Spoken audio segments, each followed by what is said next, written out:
Hello and welcome to the Antiquarian Outlook for week 13 of 2026, starting March 23rd. I'm Spencer W. Stuart, Collections Advisor, author of Contemporary Issues and Rare Books and Manuscript Collecting, and host of the monthly webinar Collecting Insights. For more details on my services, publications, and programs, follow the links below. All right, on to last week's results. Monday, Australian book auctions had books, maps, and prints. There were 139 lots within books and manuscripts offered, of which 79 sold, making for a 57% sell-through rate. Highest price realized was Lot 24, a studio album and collector's album related to Norman Lindsay. Estimates were set at 1,000 to 2,000 Australian dollars, realizing 2,200 Australian dollars. Still with Monday, Kestenbaum and Company had auction of Passover Haggadot. There were 27 lots offered, of which 24 sold, making for an 89% sell-through rate. Highest price realized was Lot 23, Zyk's Haggadah from 1939. Estimates were set at 20,000 to 30,000 US dollars, realizing just below 26,000 US dollars. On to Tuesday, Art Curial had antiquarian books and manuscripts an online sale. There were 155 lots offered, of which 82 sold, making for a 53% sell-through rate. Highest price realized was Lot 41, Hoberg's series of copper engravings from 1710. Estimates were set at 4,000 to 6,000 euros, realizing 23,758 euros. Two buy-ins of note: Lot 32, Bloch's Natural History of Foreign Fisheries from 1785 through to 1795. Estimates were set at 30,000 to 50,000 euros. As well as Lot 47, Martin Zieler's European Topographies, published between 1642 and 1726. Again, estimates set at 30,000 to 50,000 euros. Next sale, Christie's had Jean-Paul Barbier Müller's Poetic Library. There were 104 lots offered, of which 78 sold, making for a 75% sell-through rate. Highest price realized was Lot 83, The Works of Ronsard, published in 1567, a second collected edition of his works.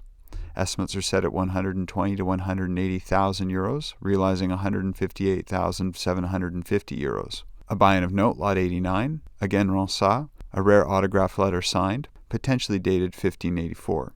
Estimates were set at 50,000 to 70,000 euros. A lot that exceeded expectation was Lot 70, Ronsard's The Loves of P. de Ronsard, published in 1553, a ruled copy of the second edition, with the Ode to Cassandra in its original edition.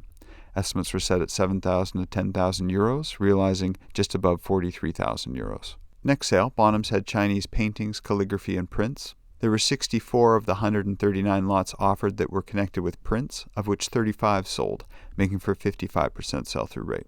Highest price realized was Lot 622, Shilu's two woodcut prints done between 1938 and 1949.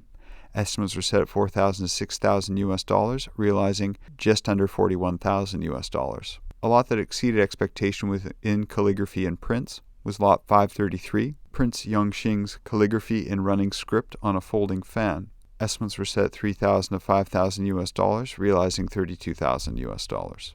On to Wednesday, Chiswick Auctions had Photographica. There were 514 lots offered, of which 403 sold, making for a 79% sell-through rate. Highest price realized was Lot 88, a group of 17 albumen prints that were views of Canton between 1860 through to 1880. Estimates were set at 400 to 600 pounds, realizing 2,200 pounds. A buy-in of note: Lot 192, Moving Box Panorama Toy, London to Paris from around 1905. Estimates were set at 1,200 to 1,800 pounds. Next sale, Kohler Auctions had books and autographs. There were 205 lots offered, of which 137 sold, making for a 67% sell-through rate. Highest price realized was Lot 4233, an autographed and signed letter by Franz Kafka. Estimates were set at 30,000 to 40,000 Swiss francs, realizing 54,000 Swiss francs, the equivalent of just under 68,000 US dollars. A buy-in of note: Lot 4040, Boisseret's views, plans, and individual parts of the Cologne Cathedral. Estimates were set at 30,000 to 50,000 Swiss francs. A lot that exceeded expectation was 4204, a devotional booklet of Old Testament history, potentially made in Amsterdam in the 18th century. Estimates were set at 1,200 to 1,800 Swiss francs, realizing 31,000 Swiss francs, just below 39,000 US dollars. Next sale, Sotheby's had prints and multiples. There were 130 lots offered, of which 112 sold, making for an 86% sell-through rate. Highest price realized was Lot 23, Keith Haring's Untitled, from Growing. Estimates were set at 20,000 to 30,000 pounds, realizing 192,000 pounds. A buy-in of note: Lot 2, Andy Warhol's Marilyn Monroe. Estimates were set at 180,000 to 220,000 pounds. Next sale, University Archives had rare autographs, manuscripts, and books. There were 444 lots offered, of which 432 sold, making for a 97% sell-through rate. Highest price realized was lot 40, a letter by Thomas Jefferson outlining the donation of books on war to the University of Virginia. Estimates were set at $30,000 to $40,000 US dollars, realizing $70,000 US dollars. Buying of note, lot 414, a collection of nearly 30 documents signed by participants of the Hartford Convention, dated from 1776 to 1838. Estimates were set at $10,000 to $12,000 US dollars. Next sale, forum auctions had natural history. There were 326 lots offered, of which 300 sold, making for a 92% sell-through rate. Highest price realized was lot 143, Frick's presentation of the birds of Germany, produced between 1736 and 1763. Estimates were set at £40,000 to £60,000, realizing £80,000. A buy-in of note, lot 173, Hooker's study of the royal water lily from 1851.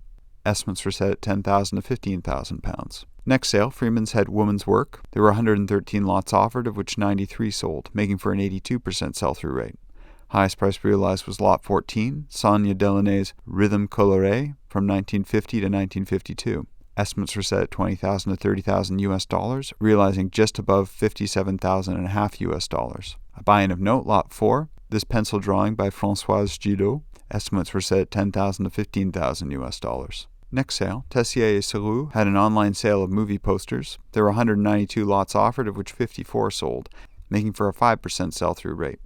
Highest price realized was lot 285, a poster connected to the Lumiere Company. Estimates were set at €1,500 to €2,000, realizing €6,500. Two buy-ins of note that shared the same estimate.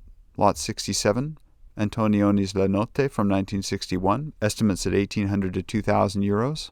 And lot 123, Le Mépris, Jean-Luc Godard's film from 1963, estimates again at €1,800 to €2,000. On to Thursday, forum auctions had fine books, manuscripts, and works on paper. There were 265 lots offered, of which 211 sold, making for an 80% sell-through rate. Highest price realized was lot 97, illustrations by William Blake for the Book of Job. Estimates were set at £15,000 to £20,000, realizing £22,000. A buy-in of note, lot 10, a Book of Hours from 1521. Estimates were set at £20,000 to £30,000. Next sale, Christie's had prints and multiples. There were 121 lots offered, of which 115 sold, making for a 95% sell-through rate. Highest price realized was lot 8, Picasso's Le Repas Frugal from 1904, an etching in dry point. Estimates were set at £60,000 to £80,000, realizing just above £152,000. A buy-in of note, lot 12, Edvard Munch's Melancholy 3 from 1902. Estimates were set at £110,000 to £150,000. Next sale, Freeman's had The Fathers and Saviors of Our Country, a presidential sale. There were 188 lots offered, of which 183 sold, making for a 97% sell-through rate. Highest price realized was lot 86, a 34-star Eagle parade flag connected to the Lincoln Johnson campaign. Estimates were set at $50,000 to $100,000 US dollars, realizing $281,600 US dollars. A buy-in of note, lot 84, an autograph letter signed by Mary Lincoln with an envelope free-franked by Abraham Lincoln, dated 1864. Estimates were set at $30,000 to $40,000 US dollars. Next sale, Bonham's had fine books, atlases, and manuscripts. There were 170 lots offered, of which 145 sold, making for an 85% sell-through rate. Highest price realized was lot 148, a complete set of the 7 Harry Potter novels, all signed by J.K. Rowling. Estimates were set at £100,000 to £150,000, realizing £114,700. A buy-in of note, lot 34, Braun and Hogenberg's Orbis Terrarum from between 1593 and 1594. Estimates were set at £30,000 to £40,000. Next sale, Potter & Potter Auctions had a vintage poster sale. There were 581 lots offered, of which 515 sold, making for an 89% sell-through rate.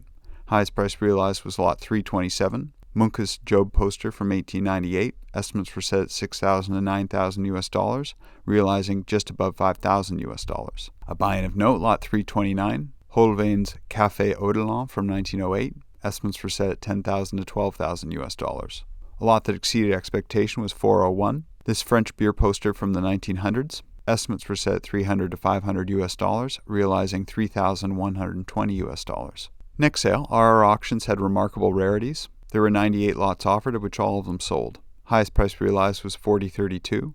Nelson's signed Order of Battle for Trafalgar, dated 1805. Bidding was set to start at $40,000 US, realizing just below $190,000 US. A lot that exceeded expectation was 4096, a Prohibition-era mugshot of Bugsy Siegel. Bidding was set to start at $2,500 US, realizing just above $118,000 US. Next sale, PBA Galleries had books in all fields. There were 398 lots offered, of which 375 sold, making for a 94% sell-through rate.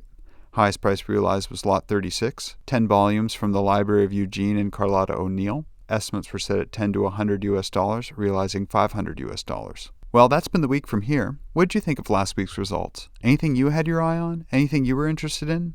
Be sure to put some comments below and we'll keep the conversation going. Remember, if you want to stay up to date, be sure to like this video, subscribe to the YouTube channel, turn on your notifications, and let others know about this program.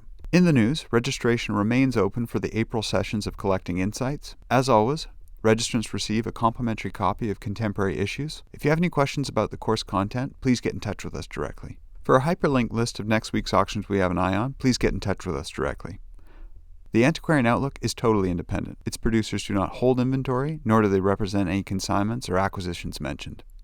Thanks again for tuning in. All for now, and we'll see you next week.